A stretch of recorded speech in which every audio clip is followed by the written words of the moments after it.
조은석 특검팀과 민중기 특검팀이 지난 3개월간 도합 70억 원의 혈세를 썼다고 합니다. 그중에 17억 원은 특활비로 사용을 했다고 합니다. 한마디로 사용 내역을 공개하지 않는 쌈짓돈입니다. 더불어민주당이 작년 말에 감사원에 특활비를 전액을 삭감을 했는데 감사원의 1년치 예산을 다 합치면 15억입니다. 그런데 지난 3개월간 두 개의 특검팀이 17억 원의 혈세를 사용 내역이 없는 공개되지 않는 특활비로 썼다는 이야기입니다. 도대체 그렇게 큰 돈을 쓰고 쌈짓돈으로 쓰면서 무슨 성과를 냈는지 국민들은 이해할 수가 없습니다. 3대 특검이 3개월간 수사한 내용을 한번 되짚어 보겠습니다. 조은석 특검은 우리 당 젊은 사무처 당직자의 핸드폰, 노트북, 심지어는 여행용 가방까지 뒤졌습니다.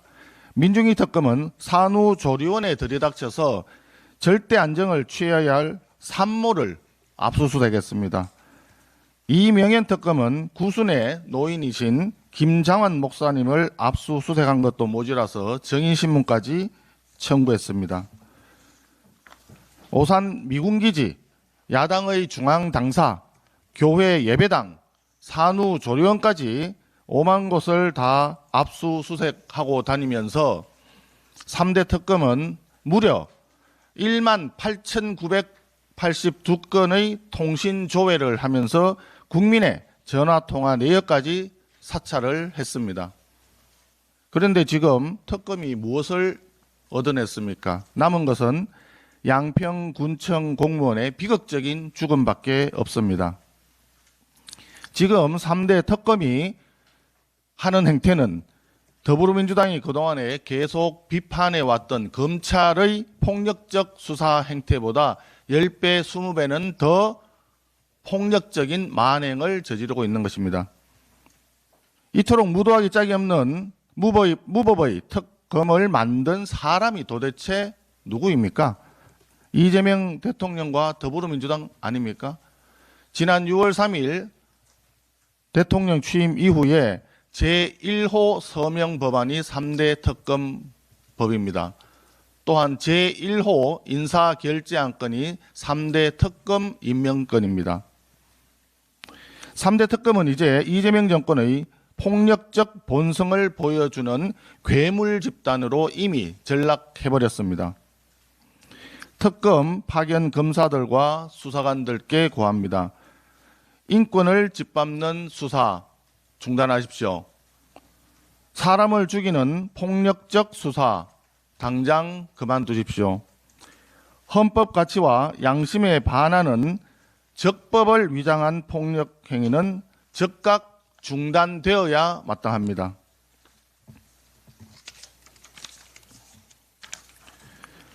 오늘 국정감사에 더불어민주당이 조희대 대법원장을 출석하라고 협박을 하고 있습니다. 자기들 마음대로 되지 않으면 동행명령을 발부하겠다고 합니다. 아주 오만하고 야만적인 사법부 협박이라 할 수밖에 없습니다. 삼부 요인에 대한 존중은 곧 삼권 분립에 대한 존중이고 헌법에 대한 존중입니다. 조희대 대법원장이 국감의 증인으로 나와야 된다면 이재명 대통령도 대통령실 국감에 나와야 될 것이고 우원식 국회의장도 국회 사무처 증인으로 나와야 될 것입니다. 그런데 대통령실 국감에 이재명 대통령은커녕 김현지 전 총무비서관조차도 못 부르겠다라고 하는 것이 더불어민주당의 입장 아니겠습니까? 법사위에서 조희대 대법원장을 굳이 정인으로 부르겠다고 하는 속셈은 이재명 대통령 공직선거법 위반 재판의 유죄 파기환송 판결에 대해서 그 책임을 국정감사장에서 묻겠다는 겁니다.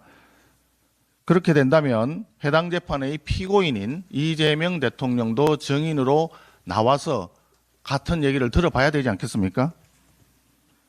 결과적으로 사법부의 대선 개입 의혹 진상규명이 목적이 아니라 이재명 무죄 조작을 위한 더불어민주당의 노골적인 재판 개입으로 밖에 볼 수 없습니다. 우리 국민의힘에서는 이번에 법원의 판결을 뒤엎겠다는 더불어민주당의 막가파식 사법 파괴 기도를 국정감사에서 면밀히 짚고 막아내도록 하겠습니다. 최근 캄보디아에서 우리 국민이 피해를 입는 사건이 잇따라 발생하고 있습니다. 외교부에 따르면 캄보디아에서 발생한 한국인 납치 신고 건수가 올해 8월까지 벌써 330건을 넘어섰다고 합니다. 그런데 이재명 대통령은 한국인이 사망한 지 2달이 넘도록 아무런 조치를 취하지 않았습니다. 국민적 논란이 확산된 뒤에야 관계자 입을 빌려서 국민 보호 방안을 마련하라고 지시했다고 합니다. 예능 출연에는 그렇게 신속하게 행동하시더니 국민이 목숨을 잃은 지 2달 만에야 뒤늦게 지시로 때우시려는 이재명 대통령, 국민의 눈에는 참으로 개탄스럽게 보입니다. 이재명 정부의 캄보디아 납치 피해 늑장 대응의 핵심 원인으로 지목되는 것이 하나 있습니다.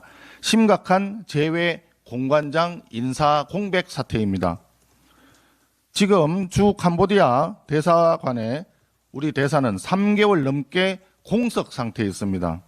지난 6월 이재명 정권 출범 직후에 캄보디아를 포함한 주요국 대사를 전부 귀국시켜 버렸기 때문입니다. 그런데 아직까지도 후임자를 보내지 못하고 있습니다. 최근까지 주요 4강 대사를 포함을 해서 173개의 재외 공간 중에 45개소의 공간이 비어 있습니다. 전체의 26%가 공석 상태인 것입니다. 사상 초유의 외교 공백 사태를 초래한 것이 도대체 누구입니까? 지난 9월 미국 조지아주 300명 넘는 우리 근로자들이 체포 구금될 때 주미 대사와 주 애틀랜타 총영사도 공석이었습니다. 외교 참사가 벌어지는데도 불구하고 외교 공백은 메꾸지를 못하고 있습니다.